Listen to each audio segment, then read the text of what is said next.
New York city में AD अपनी van repair shop से लेने की कोशिश करता है, लेकिन किराया देने के बावजूद पैसे बिल के लिए काफी नहीं है।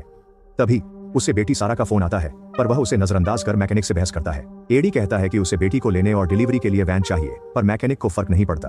फिर एडी को पूर्व पत्नी का फोन आता है, जो उस पर चिल्लाती है क्योंकि सारा अब भी स्कूल में इंतजार कर रही है। वह याद दिलाती है कि वह बेटी को कभी अहमियत नहीं देता और फोन काट देती है। हताश एडी एक कर्मचारी का बटुआ मेज पर देखता है। वह मालिक को उकसाता है जब तक कि उसे मेज के खिलाफ धक्का नहीं दिया जाता, और बटुआ चुरा लेता है। जैसे ही वह जाता है, बटुआ देखता है और निराश होता है कि उसमें ज्यादा पैसे नहीं है। मुख्य सड़क पर पहुंचकर संभावित शिकार देखता है, लेकिन सब कुछ ध्यान में है।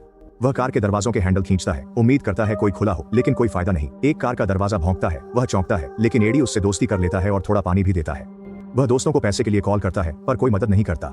लॉटरी टिकट खरीदना भी बेकार होता है, क्योंकि उनमें से कोई भी इनाम नहीं लाता। अगली बार जब सारा एडी को कॉल करती है, तो वह फोन उठाता है और उसकी शिकायतें सुनता है कि उसने उसे छोड़ा, लेकिन वह यह भी कहती है कि वह अब भी उससे प्यार करती है। कॉल खत्म होते ही एडी एक दूरस्थ पार्किंग में शानदार एसयूवी देखता है और दरवाजा चेक करता है। आश्चर्यजनक रूप से यह अनलॉक है। वह अंदर जाता है और कीमती चीज खोजता है, पर सिर्फ धूप का चश्मा मिलता है। जब कोई पास से गुजरता है, तो वह चेहरा छुपाने के लिए दूसरी तरफ देखता है। कुछ नहीं मिलने पर एडी जाने को होता है। तभी उसे पता चलता है कि दरवाजा खुद बंद हो गया है और अब लॉक है। वह घबरा जाता है और अन्य दरवाजे खोलने की कोशिश करता है, धक्का देता है, पर कोई फायदा नहीं होता।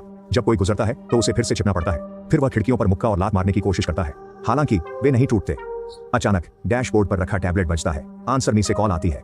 एडी इसे नजरअंदाज कर बाहर निकलने का रास्ता ढूंढता रहता है। अनजान की कोई उसे कार में छिपे कैमरे से देख रहा है। अंततः उसे एक डिब्बे में रिंच मिलता है और वह खिड़की पर मारता है, लेकिन यह काम नहीं करता। टैबलेट की घंटी बंद होते ही एडी दरवाजे के पैनल को तोड़ता है और हाथ अंदर डालता है, पर गलती से धातु के टुकड़े से उसका हाथ घायल हो जाता है। जल्द ही टैबलेट फिर से बचता है। एडी उसे नजरअंदाज कर पैनल हटाने की कोशिश करता है, लेकिन दरवाजा नहीं खुलता। फिर वह फोन का उपयोग करने की कोशिश करता है, पर सिग्नल नहीं मिलता। कोई विकल्प न देखकर एडी कॉल उठाता है और कार के मालिक विलियम से बात करता है। एडी उसे अपमानित करता है और आजादी मांगता है, पर विलियम हंसता है और सज्जा के लिए सीटों से झटका देता है। विलियम बताते हैं कि उनकी कार 6 बार चोरी हुई और कोई गिरफ्तारी नहीं हुई, इसलिए उन्होंने खास सुरक्षा प्रणाली लगाई है जो वाहन को जेल बना देती है। डरते हुए एडी बैग से बंदूक निकालता है और खिड़की पर गोली चलाता है। गोली बुलेट प्रूफ कांच से टकराकर लौटती है और उसके पैर में लग जाती है, जिससे वह घायल हो जाता है। उसी समय एक महिला पास में कार पार्क करती है। एडी मदद के लिए चिल्लाता है, लेकिन खिड़कियां टिंटेड और साउंड प्रूफ हैं। वह उन्हें आईने की तरह देखती है और चली जाती है। एडी का पैर बुरी तरह खून बह रहा है, फिर भी विलियम एम्बुलेंस नहीं बुलाता। कहता है कि वह खुद डॉक्टर है। जब एडी फोन का उपयोग करना चाहता है, तो वह काम नहीं करता। विलियम बताता है कि कार सभी संकेत जाम कर रही है। जूतों के फीते को पैर के चारों ओर बांधना खून रोकने के लिए काफी नहीं है, और विलियम हर बार गलत शब्दों पर उसे टोकता है। खून की कमी और झटकों से एडी बेहोश हो जाता है। जब वह जागता है, रात हो चुकी है और बारिश हो रही है। एडी देखता है कि उसकी टांग और हाथ पर पट्टी बंधी है। वह खाने पीने के लिए बैग देखता है, लेकिन पानी की बोतल और स्नैक बैग खाली है। अगली सुबह विलियम फिर कॉल करता है और अपनी कहानी बताने की कोशिश करता है, जिससे एडी चिढ़ जाता है। विलियम उसे फिर ताज करता है और एयर कंडीशनिंग चालू कर योडलिंग संगीत बजाने लगता है। पहले एडी कहता है कि गाना ठीक है, लेकिन यह चलता रहता है। यह घंटों चलता है और उसे पागल कर देता है। रात में ठंड से वह सीट कवर को कंबल की तरह लेता है। विलियम के कॉल पर एडी माफी मांगता है और वादा करता है कि वह फिर से अशिष्ट नहीं बनेगा। बिना कुछ कहे विलियम एयर कंडीशनिंग बंद कर देता है, पर उसे जाने नहीं देता। अगली सुबह एडी खाली बोतल में पेशाब करता है, फिर कार तोड़ने की कोशिश करता है, बाहर निकलने का रास्ता खोजने की उम्मीद में, लेकिन कुछ नहीं होता। विलियम उसे चिढ़ाने के लिए कॉल करता है। एडी देखता है कि कोई बालकनी से पार्किंग लॉट देख रहा है। वे बात करते हैं, और जब एडी चालाकी दिखाता है, तो उसे फिर से ताज किया जाता है। यह उसे यह कहने से नहीं रोकता कि अगर विलियम उसे मरने देता है, तो वह मुसीबत में होगा। एडी कहता है कि उसने कभी किसी को नहीं मारा और उसकी बंदूक सिर्फ सुरक्षा के लिए है। विलियम को परवाह नहीं। वह मानता है कि पुलिस बेकार है, इसलिए वह नहीं पकड़ा जाएगा। वह बताता है कि उसे कैंसर है और जीने के लिए सिर्फ 4 महीने हैं, इसलिए वह बदलाव चाहता है। चूंकि व्यवस्था काम नहीं करती, न्याय पाना उसी पर है। वह एडी से उसका सोशल सिक्योरिटी नंबर मांगता है ताकि उसका रिकॉर्ड देख सके।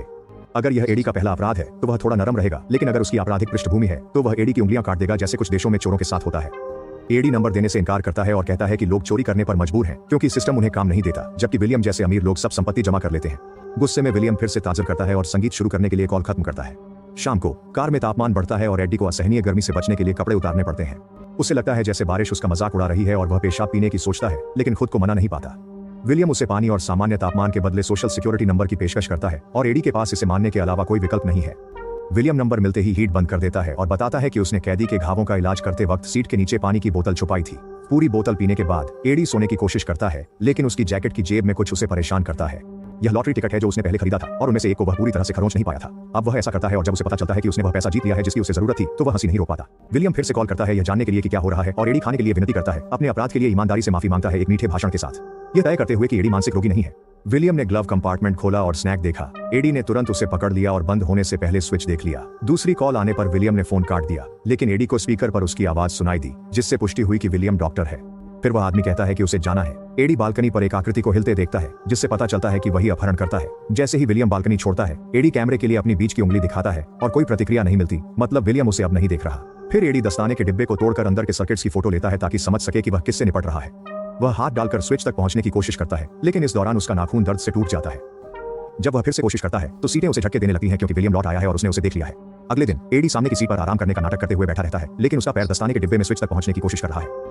एक और दिन गुजरता है और उसका शरीर इतना कमजोर हो जाता है कि उसे अपना मूत्र पीना पड़ता है। उस रात एडी का पैर स्विच तक पहुंचता है और कार की पावर चालू कर देता है। वह फटाफट ड्राइवर सीट पर जाकर गाड़ी ले जाता है, पर कुछ ही मिनटों में गाड़ी रुक जाती है। विलियम उसे चिढ़ाते हुए फोन करता है और गाड़ी फिर चलने लगती है, लेकिन अब मालिक इसे दूर से कंट्रोल कर रहा है। जैसे ही कार सड़कों पर चलती है, विलियम शास्त्रीय संगीत बजाता है और बताता है कि हर कोई डर में जी रहा है क्योंकि अपराध ने न्यूयॉर्क को जकड़ लिया है। जब कार तेज चलती है, एडी घबरा जाता है और यह एक अंधेरी गली में रुकती है जहां दो अपराधी एक आदमी को पीट रहे होते हैं। विलियम कार की लाइट्स ऑन करता है और हॉर्न बजाता है, जिससे एक बदमाश का ध्यान आकर्षित होता है जो अपनी शर्ट उठाकर दिखाता है कि उसके पास बंदूक है। कार की गति बढ़ती है और वह कुचल देती है। आदमी के ऊपर विलियम हंसता है। दूसरा गुंडा डरकर भागता है और पीछे से गोली चलाता है, लेकिन गोलियां बुलेट प्रूफ ग्लास पर असर नहीं करती। पीछा शुरू होता है। अपराधी अचानक मुड़कर कार से बचने की कोशिश करता है, लेकिन देखता है कि सड़क गेट से बंद है। विलियम कार तेज चलाकर गेट से टकराकर आदमी को मारने की कोशिश करता है। जब गुंडा उठने की कोशिश करता है, कार उसे धक्का देती रहती है जब तक वह घायल और खून से लथपथ नहीं होता। चिल्लाने के बाद एडी विलियम को रुकने के लिए मना लेता है और कार पीछे हट जाती है। विलियम मजाक में कार को आदमी की खोपड़ी कुचलने के लिए बढ़ाता है। गुस्से में एडी बुरा भला चिल्लाता है तो विलियम जोर से संगीत बजाकर कार को सड़कों पर ले जाता है। यह तेजी से जा रही है और मुश्किल से अन्य वाहनों से बचती है। ये पार्किंग बिल्डिंग में जाती है और तेजी से रैंप पर चढ़ती है जब तक कि यह छत तक नहीं पहुंचती, जहां यह एडी को झटका देने के लिए और तेज चलती है। जब वह देखता है कि कार किनारे की ओर बढ़ रही है तो वह डर जाता है, लेकिन यह आखिरी पल में रुक जाती है जिससे एडी का सिर टकरा जाता है और वह बेहोश हो जाता है। सुबह एडी कार में जागता है जो अब भी शहर में चल रही है। विलियम बताता है कि उसने एडी के परिवार से मिला और सारा को स्कूल ले गया, ये दिखाते हुए कि वह एक गैर लाभकारी संगठन में काम करता है। इस बीच विलियम एडी को उसकी पूर्व पत्नी को भरण पोषण का पैसा न देने पर डांटता है। गाड़ी स्कूल के सामने रुकती है और एडी देखता है कि सारा बाहर आ रही है। वह अकेले घर जाती है और गाड़ी उसका पीछा करती है, उसके पास से गुजरती है जैसे उसे मारने की कोशिश कर रही हो। सारा देखती है कि कार फिर से उसके पीछे है और वह स्कूटर पर तेजी से भागने की कोशिश करती है। एडी रोते हुए माफी मांगता है, लेकिन जानता है कि यह विलियम के लिए काफी नहीं है, जो कार को और तेज कर देता है। रोकने को बेताब एडी बंदूक उठाता है और खुद को खत्म करने की कोशिश करता है, पर गोलियां नहीं होती। विलियम कार सारा से बचाकर निकालता है और बताता है कि एडी की सिलाई के समय उसने गोलियां निकाल ली थी। बाकी दिन एडी चुप रहता है जबकि विलियम सिस्टम के खिलाफ बड़बड़ाता है। रात में एडी टूट जाता है। वह कैमरे निकालता है और टैबलेट को तब तक मारता है जब तक वह टूट नहीं जाता। कार नहीं रुक रही। एडी फोन पर सारा की तस्वीरें देखता है और उसके लिए दिल से संदेश रिकॉर्ड करता है। अच्छे पिता न होने के लिए माफी मांगता है, पर वह इसे भेज नहीं सकता क्योंकि कार का सिग्नल जाम है। थोड़ी देर बाद गाड़ी नई पार्किंग में रुकती है। विलियम खिड़की नीचे कर नमस्ते कहता है। एडी घबराकर हमला करता है, पर विलियम उसे तेज करता है जब तक वह शांत नहीं होता। एडी की गंदगी की बदबू से निपटने के लिए इत्र छिड़कने के बाद विलियम उसे जिप टाई देता है और कहता है कि अपनी कलाई बांध ले। पहले एडी मना करता है, लेकिन विलियम के झटका देने पर मान जाता है। जब एडी के हाथ कार में हुक से बंध जाते हैं, विलियम अंदर आता है और पिछली सीट पर बैग छोड़ता है। बंदूक में गोलियां डालने के बाद विलियम एडी को सिगरेट पीने देता है और खाने के लिए गमी बियर छोड़ता है। फिर वह शास्त्रीय संगीत चालू करके चल पड़ता है। सफर के दौरान एडी विलियम की बेटी के बारे में सवाल पूछता रहता है, जिससे विलियम को कई बार गाड़ी रोकनी पड़ती है ताकि एडी का सिर डैशबोर्ड से टकराए। विलियम नई पीढ़ी पर बात करता है और बताता है कि चोरों ने उसकी बेटी की हत्या कर दी थी जो उसकी कार चुराना चाहते थे। वह बंदूक एडी के सिर पर रखता है जब वे न्याय के मतलब पर बहस करते हैं। इस दौरान एडी ने पैर दस्ताने के डिब्बे में रखा जब तक कि स्विच दबाकर बिजली बंद नहीं कर दी। कार नियंत्रण खोकर चट्टान से गिरती है, जिससे एडी की नाक डैशबोर्ड पर टूट जाती है। विलियम गलती से बंदूक चला देता है और गोली खिड़कियों से टकराकर उसे पीछे से लग जाती है। पहाड़ी से लुढ़कने के बाद कार नदी के पास रुकती है और दोनों आदमी बेहोश हो जाते हैं। सुबह होते ही फोन संदेश भेजता है क्योंकि जामिंग सिस्टम अब बंद है। एडी पहले जागता है और जिप टाई से संघर्ष करता है। वह उसी समय आजाद होता है जब विलियम जागता है और लड़ाई शुरू होती है। गुस्से में एडी विलियम को मारता है और गोली चलाने को बंदूक तैयार करता है। तभी फोन बजता है और सारा का कॉल आता है। सारा। विलियम जवाब चाहता है और एडी सारा को सुनता है, जो कहती है कि वह चिंतित है क्योंकि उसने उसका संदेश सुना। एडी उसे आश्वस्त करता है कि वह ठीक है और वादा करता है कि वह उसे बाद में लेने आएगा। अचानक कार का इंजन आग पकड़ लेता है। एडी विलियम से दरवाजे खोलने को कहता है, लेकिन विलियम कहता है कि यह मजेदार था और मर जाता है। फिर एडी विलियम के बैग की जांच करता है और एक हथौड़ा पाता है जो खिड़की तोड़ने के लिए काफी मजबूत है। एडी कार से बाहर निकलने में सफल हो जाता है, ठीक पहले कि आग बाकी वाहन में फैल जाए। वह अपनी लॉटरी टिकट के साथ चला जाता है, विलियम के शरीर को जलने के लिए छोड़कर। जब वह सड़क पर पहुंचता है तो एक ड्राइवर उसे खून से लथपथ देखता है और तुरंत लिफ्ट देता है। थोड़ी देर बाद एडी वैन लेने जाता है, लेकिन मैकेनिक अभी भी मरम्मत में व्यस्त होता है। देर से न पहुंचने के लिए एडी उसे बेचने का निर्णय लेता है और साइकिल लेता है, जिसे वह स्कूल तक चलाता है। वह सारा को जोर से गले लगाता है। कृपया सब्सक्राइब करें और नोटिफिकेशन ऑन करें ताकि आप ऐसे और वीडियो देख सकें। धन्यवाद।